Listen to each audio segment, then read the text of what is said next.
Hello viewers, MG রান্নাবান্না চ্যানেলে আপনাদের সবাইকে স্বাগত। আবারও আমি হাজির হয়েছি আপনাদের সামনে মালপোয়া রেসিপি নিয়ে। আপনারা কম বেশি সকলেই মালপোয়া খেয়েছেন, তো আজ আমি আপনাদের সঙ্গে রাঙা আলুর মালপোয়া রেসিপি শেয়ার করছি। আগেও একটা মালপোয়া রেসিপি শেয়ার করেছি, আপনারা চাইলে দেখে নিতে পারেন, ডেসক্রিপশন বক্সের লিঙ্কটা দেওয়া থাকবে। এই রাঙা আলুর মালপোয়া বানানো যেমন সোজা, আবার খেতেও ততটাই সুস্বাদু আর একেবারে নরম তুলতুলে। তাহলে চলুন শুরু করি আজকের রেসিপি। রাঙা আলু মালপোয়া তৈরি করার জন্য প্রথমে নিয়েছি 4টে রাঙা আলু, ওজন হিসেবে 400 গ্রাম। রাঙা আলুগুলো প্রথমেই সেদ্ধ করে নিতে হবে, তার জন্য একটা প্রেসার কুকারের মধ্যে নিয়ে নিচ্ছি কিছুটা জল, আর জলের মধ্যে রাঙা আলুগুলোকে ছেড়ে দিচ্ছি, আর একটা সিটি দিয়ে আলুগুলোকে সেদ্ধ করে নিচ্ছি। একটা সিটি দিয়ে আলুগুলোকে সেদ্ধ করে একটা বাটির মধ্যে তুলে নিয়েছি, আর আলুটা ঠান্ডা হয়ে এলে আলুর খোসাগুলোকে ছাড়িয়ে নিচ্ছি। আপনারা কতটা মালপোয়া বানাতে চান সেই বুঝেই কিন্তু আলুর পরিমাণটা বাড়িয়ে বা কমে নিতে হবে। আর আমরা দেখতেই পাচ্ছেন খুব সহজেই রাঙা আলুর খোসাগুলো ছেড়ে যাচ্ছে। আলুগুলোকে ঠিক এরকম ভাবে সেদ্ধ করে নিতে হবে, আর খেয়াল রাখতে হবে আলুগুলো যেন কোনো মতে গলে না যায়। আমি একটা সিটি দিয়ে প্রেসারের মধ্যে আলুগুলোকে সেদ্ধ করে নিয়েছি। আপনারা চাইলে হাঁড়ির মধ্যেও আলুগুলোকে সেদ্ধ করে নিতে পারেন। যাই হোক, এখন সমস্ত আলুগুলোকে ছাড়িয়ে নিয়েছি। ছাড়ানো আলুগুলোকে বড় মিক্সির বাটিটার মধ্যে নিয়ে নিচ্ছি, আর আলুগুলোকে একটু ভালো করে ব্লেন্ড করে নিতে হবে। আলুগুলো ব্লেন্ড করতে যাতে সুবিধা হয় তার জন্য একটা চামচ দিয়ে আলুগুলোকে কেটে একটু ছোট ছোট করে দিচ্ছি। এরপর অল্প সামান্য দুধ দিয়ে দিচ্ছি, আর ঢাকনি আটকে ব্লেন্ড করে ফিরে আসছি। আলুটাকে ব্লেন্ড করে নিয়েছি, এখন একটা বোলের মধ্যে ঢেলে নিচ্ছি। আপনারা চাইলে ব্লেন্ডারে আলুগুলোকে ব্লেন্ড না করে একটা গ্রেটার দিয়ে গ্রেট করে নিতে পারেন। একটা চামচ দিয়ে আমি আপনাদেরকে উঠিয়ে দেখিয়ে দিচ্ছি যে এই রাঙা আলুটা কতটা মসৃণ করে ব্লেন্ড করেছি। দেখতেই পাচ্ছেন একেবারে মসৃণ করে ব্লেন্ড করে নিয়েছি। এখন এই ব্লেন্ড করা আলুটার মধ্যে দিচ্ছি 1.5 কাপ ময়দা, সঙ্গে আরও দিচ্ছি কিছুটা ভেঙে রাখা কাজু। মালপোয়াগুলো যখন খাবেন কাজুগুলো মুখের মধ্যে পড়লে মালপোয়াটা খেতে আরো ভালো লাগবে।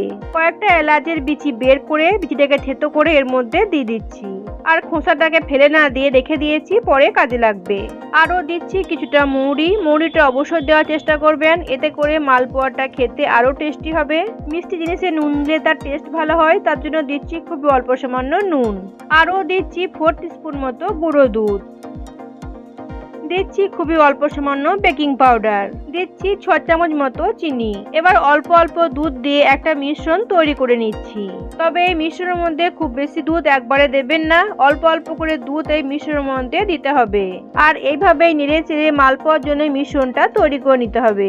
তবে এই মিশ্রণটা খুব বেশি পাতলা করা যাবে না, একটু মোটা রাখতে হবে, তা না হলে মালপোয়াগুলো ভালো হবে না। কিছুক্ষণ পর দেখতেই পাচ্ছেন মালপোয়ার জন্য মিশ্রণটা তৈরি হয়ে গেছে। আর এই মালপোয়ার মিশ্রণটা দেখে আপনারা বুঝতেই পাচ্ছেন এই মিশ্রণটা ঠিক কেমন ঘনত্বে রেখেছি। রাঙা আলুর মালপোয়া তৈরি করার জন্য মিশ্রণটা ঠিক এরকমই রাখতে হবে। আর এদিকে একটা কড়াইতে নিয়ে নিচ্ছি 1.5 কাপ চিনি, আর ওই কাপ মেপে নিচ্ছি 1 কাপ জল। এখন নেড়ে চেড়ে চিনিটাকে গলিয়ে নিচ্ছি। একটু কিছুক্ষণ নেড়ে চেড়ে যে এলাচের খোসাগুলো আগে আমি রেখে দিয়েছিলাম সেগুলো এখন এর মধ্যে যোগ করছি। আবারও নেড়ে চেড়ে চিনিটাকে গলিয়ে একটা চিটচিটে চিনি শিরা তৈরি করে নিচ্ছি। এলাচের খোসাগুলোকে ফেলে না দিয়ে চিনি শিরার মধ্যে দিয়ে দিয়েছি, তাতে করে চিনি শিরা থেকে দারুণ একটা ফ্লেভার বেরোবে। কিছুক্ষণ পর দেখতেই পাচ্ছেন চিনি গলে গিয়ে ফুটতে শুরু করেছে, আর চিনি শিরাটাকে আরও একটু কিছুক্ষণ ফুটিয়ে নিচ্ছি। কিছুক্ষণ ফুটিয়ে নেওয়ার পর চিনি শিরা হাতে নিয়ে একটু দেখলে চিটচিট করছে, এই পর্যায়ে গ্যাসটাকে বন্ধ করে দিতে হবে। গ্যাস বন্ধ করে চিনি শিরাটাকে নামিয়ে এক সাইডে রেখে দিচ্ছি। আর এদিকে একটা কড়াইতে কিছুটা তেল গরম করে নিয়েছি, আর এই গরম তেলের মধ্যে আগে থেকে তৈরি করে রাখা মালপোয়ার মিশ্রণ 1 হাতা দিয়ে দিচ্ছি। এখন এক সাইড হওয়া পর্যন্ত কিছুক্ষণ অপেক্ষা করতে হবে। কিছুক্ষণ পর মালপোয়াটাকে আস্তে আস্তে উল্টে দিচ্ছি। এবার উল্টে পাল্টে নেড়ে চেড়ে একটু লালচে করে ভেজে নিচ্ছি। তবে মালপোয়াগুলো ভাজার সময় গ্যাসের আঁচ অবশ্যই মিডিয়ামে রাখতে হবে। হাই স্টিমে মালপোয়াগুলো ভাজলে মালপোয়ার ভিতরটা কাঁচা থেকে যেতে পারে। মালপোয়াটা লালচে করে ভাজা হয়ে গেছে, এখন তেল ছড়িয়ে তুলে নিচ্ছি। আর গরম মালপোয়া সঙ্গে সঙ্গে চিনি শিরার মধ্যে ছেড়ে দিচ্ছি, আর চিনি শিরার মধ্যে মালপোয়াটাকে ভালোভাবে উল্টে পাল্টে তুলে নিচ্ছি। চিনি শিরার মধ্যে মালপোয়া খুব বেশিক্ষণ রাখার দরকার নেই, কিছুক্ষণ চিনি শিরার মধ্যে উল্টে পাল্টে নিলেই মালপোয়ার মধ্যে ঠিকঠাক ভাবে রসটা ঢুকে যাবে। এখন রস থেকে তুলে একটা প্লেটের মধ্যে রেখে দিচ্ছি। গরম তেলের মধ্যে আরো একটা মালপোয়ার মিশ্রণ ছেড়ে দিচ্ছি, আর কিছুক্ষণ অপেক্ষা করে উল্টে পাল্টে নেড়ে চেড়ে এটাকেও একটু লালচে করে ভেজে নিচ্ছি। ভাজা হয়ে গেছে, এখন তেল ছড়িয়ে তুলে নিচ্ছি। আর এটাকে ওই একইভাবে চিনি শিরার মধ্যে ছেড়ে দিচ্ছি আর উল্টে পাল্টে ভালো করে চিনি শিরা লাগিয়ে নিচ্ছি। আর এইভাবেই বাকি মালপোয়াগুলোকে তৈরি করে নিচ্ছি। যদি রেসিপি ভালো লেগে থাকে তাহলে প্লিজ একটা লাইক দেবেন আর আমাদের চ্যানেলে নতুন হয়ে থাকলে চ্যানেলটিকে সাবস্ক্রাইব করে আমাদের পাশেই থাকবেন।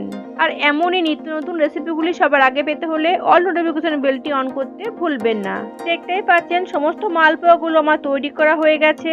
আর এই মালপোয়াগুলো দেখতে পাচ্ছেন দেখতে কতটা ভালো লাগছে আর খেতেও কিন্তু অত্যন্ত সুস্বাদু হয়েছে আর একেবারে নরম তুলতুলে। তাহলে দেখতেই পেলেন কত সহজেই আর ঘরোয়া সামান্য কিছু উপকরণে তৈরি হয়ে গেল আজকের এই রাঙা আলুর মালপোয়া। তাহলে সকল বন্ধুদেরকে ধন্যবাদ জানিয়ে আজকের মতো আমি এখানেই শেষ করছি। আবার আমি ফিরে আসবো অন্য কোনো রেসিপি নিয়ে। আপনারা ভালো থাকবেন, সুস্থ থাকবেন আর আমার সাথেই থাকবেন।